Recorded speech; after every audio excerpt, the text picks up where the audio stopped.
Hello everyone and welcome back to My Opinion. In this video, I'll be previewing the first test match between India and West Indies. Let's get into this preview video. This match will be taking place at Ahmedabad, and I've read some reports on Cricket Info that this would be one of the greener pitches produced in recent times when playing test cricket in India. And to that I say, if they're trying to experiment for the future series or future tours, for example, I think there is a New Zealand tour in the next few months. If they're trying to experiment and prepare for that, then fair enough. Purely in terms of winning this series, and with all due respect, that expect to beat the West Indies by 2 games to 0, no matter any surface they produce. But purely to win this series, I feel with how India have succeeded when playing at home, they'd much rather, I think they've done the best when they've played on traditional subcontinental surfaces, where it's good to bat on for the first 3 days and then the spinners come into play in the last 2 days. I don't think they would veer towards the ball turning a lot from day one. We saw how that went before.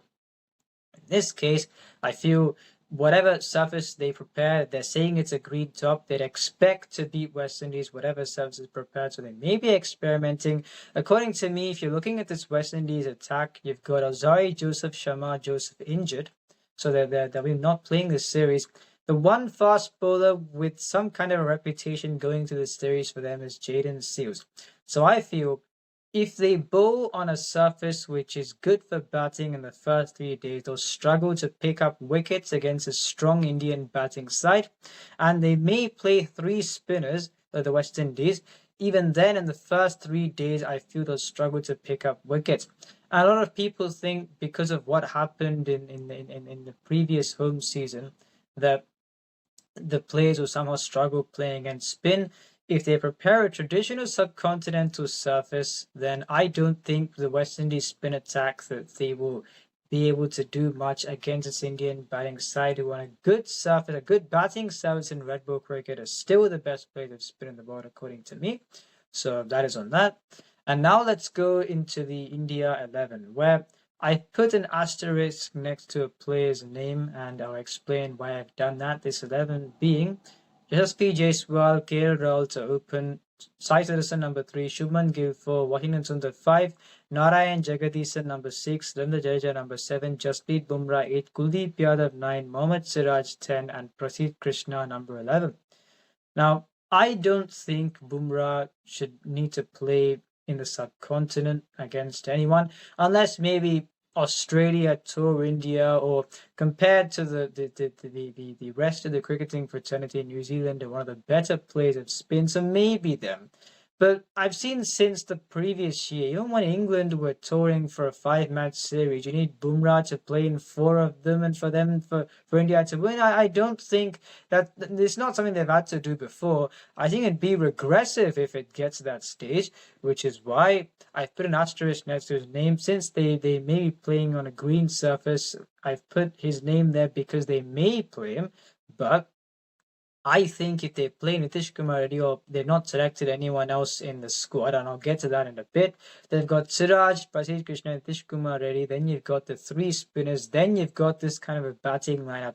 If you need Bumrah to bail you out after that, then you've not played good cricket. And I think if Bumrah needs to play in the subcontinent on a regular basis in Test cricket, I think it would be regressive for Indian cricket, which is why I've put an asterisk next to him. I'd much rather he didn't have to play in this series.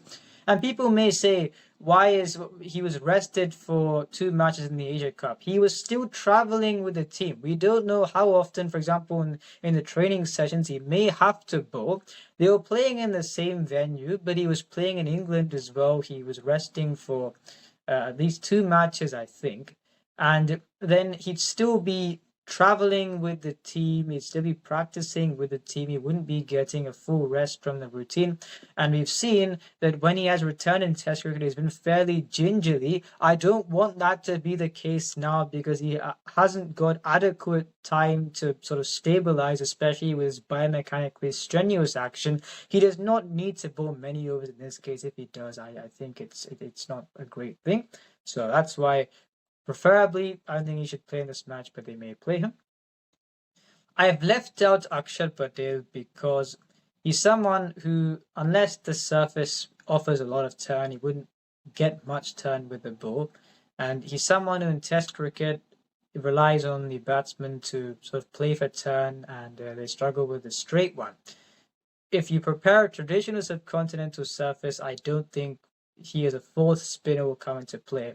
And as far as his batting is concerned, I don't think they need Akshar Patel's batting in this side, so that's why I've left him out. Devdutt Padikkal or Sai Sirisena play, and Dhruv Jurel as a backup for Narayan Jagadisan, who's had a very good domestic season of late.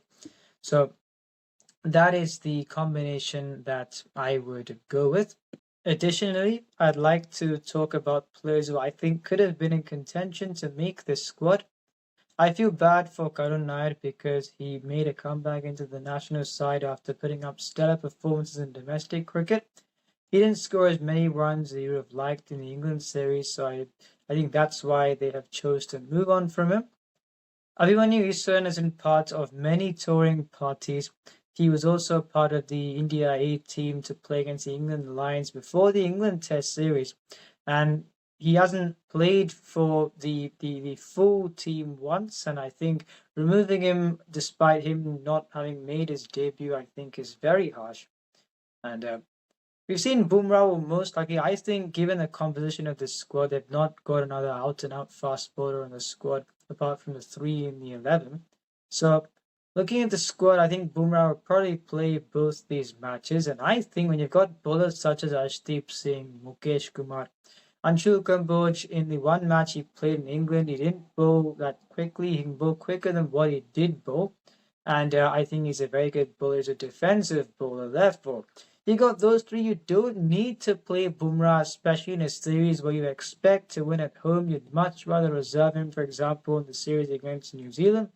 Then I'll say again, he's been part of the touring parties in the Asia Cup and in the England Test series, meaning he may have trained as per their timetable, meaning him being rested would not be what it is widely believed to be, which is why I'm saying if you want to rest someone, don't include him in the squad, because Bumrah would have had to travel to all the venues in England and bowl in practices and play 2 matches when his action is biomechanically strenuous. Unless it is modified, you cannot expect him to play in most of the test matches, especially at home, when I don't think you need him to play at home and win. So that is why I feel there are some players who I think could have made the squad. It would have alleviated the workload in Test cricket on Bumrah when he's got such a biomechanically strenuous action, but it is what it is. Let's see what happens.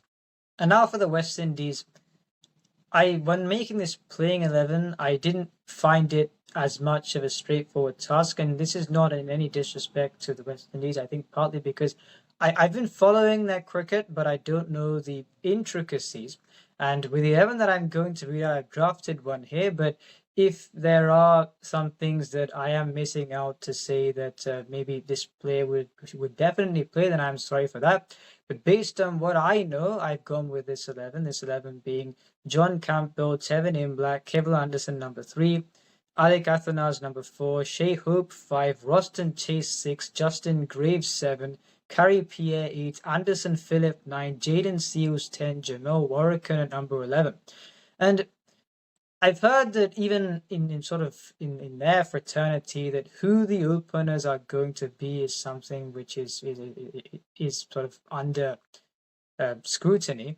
And John Campbell hasn't playing for a while. Tevin Imlach is a top order batsman, and you've got someone like a Brandon King who plays at the top of the order in white ball cricket, but he scored a 75 against Australia playing in the middle order. Still with the middle order that they've got, I don't know whether if you're looking at 3, 4, 5, Kevin Anderson averages 42, I think, in first class cricket when playing in the middle order, but during the last test match against Australia, he was batting as an opener. Alec Athanase is a good player. Shai Hope is a very good player. So despite Brandon King scoring 75, does that assure him a place in the side? I don't know. I didn't think of him to be a test cricketer. Yes, it's a way in the CPO, he scored that 198, and then he's got starts sort of at 29s here and there. He got a consistent, relatively in terms of run of starts in the latter half of the CPO. He's someone who can bat on tough surfaces, but do I think he's a test cricketer? I wouldn't say so. I don't know if they'll play him despite he scored that 75. And Shai Hope has to bat at a maximum at number 5. He batted at number 6, I think, against Australia. Now, he's a keeper, so that's the reason why I'm saying number 5. I think if he bats lower down, he's the best batsman in the side. I think the most technically sound batsman in the side. If he bats lower down, then he has to resurrect the team from a collapse each time, which I don't think is viable. Roshan Chase has been playing for many years. Justin Greaves, I think, is a good emerging all-rounder. Gary Pierre, I'm not surprised that he's in this squad. I've seen him bowl in the CPO, and I've always thought that he's a decent cricketer. Anderson Phillip, if you're comparing him and Jediah Blades, if I'm pronouncing his name right, Anderson Phillip, I think, has played 3 test matches. He got very close to 4. Jediah Blades, he made his international debut before playing in the CPL, and then he may make his test debut in this series. Because of that, I've gone with Anderson Phillip ahead of him. Jaden Seale is a good young fast bowler. He's rising up the ranks, and Jamal Warrican is a good bowler. He's been named the vice captain. So, in terms of, they've bought some new players there. Johan Lane, he's a young fast bowling all-rounder. He's not experienced. I don't think he'd get into the side. And Tegnarayan Chanderpaul, I think he started off his career scoring a century against Zimbabwe, but then it didn't say on Cricinfo that he played against Australia. I saw the highlights, and I don't think he did play. But they've drafted him in this squad. There are a few absentees of the West Indies. For example, I've heard Jason Hodder is recovering from something, which is why he's not available to play this tour. It's what I saw in Cricinfo. However, I don't know why from the start that he hasn't played cricket for the last, I think, test cricket for the last couple of years now. In white ball cricket, yes, he plays in leagues around the world, but as a batsman and as a bowler, yes, in this year's CPO he did well. I don't think he's been someone who's been a frontline name in the side, but in test cricket, a lot of the time when he's bowled, his economy rate hasn't exceeded 2 and over, and he was not too long ago the number 1 test all-rounder. I think in 2021 he was the number 1 test all-rounder. He's captained the side. So from that point, you're not playing test cricket. Maybe he'd return, but I think they would have benefited him from having him available in this tour. Now, Gudakesh Moti, I think I don't know when they're going to bring him back, because according to me, apart from playing in the CPO, he has batted better than he has bowled.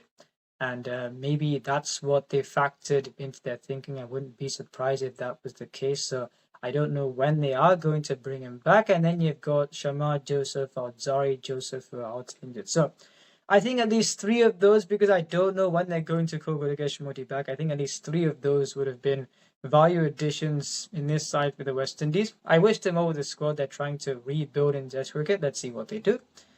And now for the comparison of 11s, where in all facets, India have got the edge: batting, spin bowling, and fast bowling. And I wish for this to be some kind of a competitive series. Maybe if India say that a green track will be prepared, the West Indies fast bowlers can be put into the game.